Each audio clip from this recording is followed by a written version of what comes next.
महाराष्ट्र के प्रहार जनशक्ति पार्टी के प्रमुख बच्चू कड्डू के नेतृत्व में हजारों किसान ट्रैक्टर लेकर अमरावती से नागपुर पहुंचे हैं और नेशनल हाईवे को यहां पर जाम कर दिया गया है।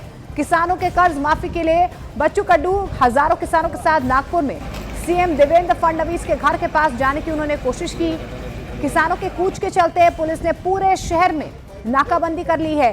किसानों का ये कहना है कि कर्ज में डूबे किसानों का तत्काल बिना शर्त कर्ज माफ किया जाए, क्योंकि बार बार आश्वासन के बावजूद सरकार सूखाग्रस्त किसानों को राहत देने में नाकामयाब रही है।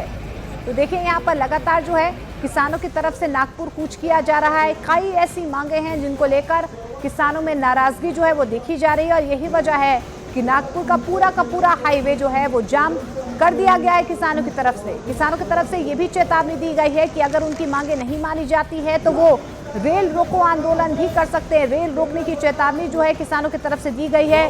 कई ऐसे इलाके हैं जहां पर जाम की स्थिति फिलहाल बनी हुई है।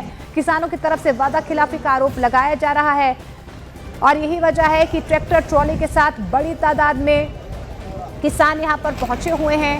कई हाईवेज पर कब्जा कर लिया गया है। हालांकि देखिए भारी पुलिस बल की तैनाती यहां पर की गई है।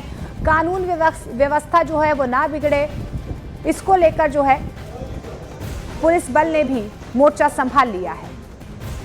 ये नेशनल हाईवे 44 है और इस नेशनल हाईवे 44 पर करीब 20 किलोमीटर का सफर हमने तय किया है और 20 किलोमीटर तक ट्रकों की ऐसी ही लंबी कतारें लगी हुई है। ट्रक अपनी जगह से 1 इंच भी नहीं हिल पा रहे हैं और पिछले 14-15 घंटों से ट्रकों की लंबी कतारें NH 44 पर लगी हुई है।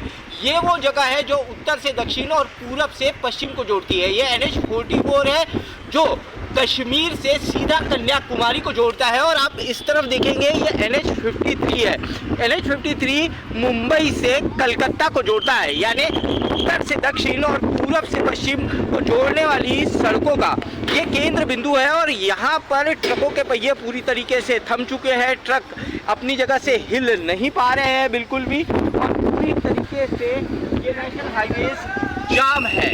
किसानों ने नागपुर में नेशनल हाईवे पर उस जगह पर आंदोलन शुरू किया है जो जगह उत्तर से दक्षिण और पूरब से पश्चिम को जोड़ती है, जिस वजह से अगर ये आंदोलन लगातार इसी तरीके से चलता रहा तो कुछ ही दिनों में पूरे देश में ट्रकों के पहिए थामने होंगे। और जल्दी से आपको ये भी बता देते हैं कि किसानों की तरफ से क्या कुछ मांग की जा रही है। किसानों की पूर्ण कर्ज माफी हो, ये पहली मांग है। फसल का न्यूनतम समर्थन मूल्य मिले, दिव्यांगों को 6,000 रुपए मासिक वेतन मिले, बिजली की दरों में कमी हो, फसल बीमा राशि का तत्काल भुगतान हो। वहीं अगर बात करें बच्चू कड्डू की, जिनके नेतृत्व में ये किसानों का प्रदर्शन चल रहा है। बच्चू कड्डू अचलपुर विधानसभा से निर्दलीय विधायक हैं। शिवसेना में बतौर कार्यकर्ता इन्होंने काम किया है। 2004 में पहली बार निर्दलीय चुनाव जीते हैं। 2009 और 2014 में भी जीत दर्ज की है। 2014 में प्रहार संगठन की इन्होंने स्थापना की। बच्चू कड्डू पर मारपीट के कई गंभीर आरोप लगे हैं और इन्हीं के नेतृत्व में किसानों की तरफ से ये मार्च निकाला जा रहा है।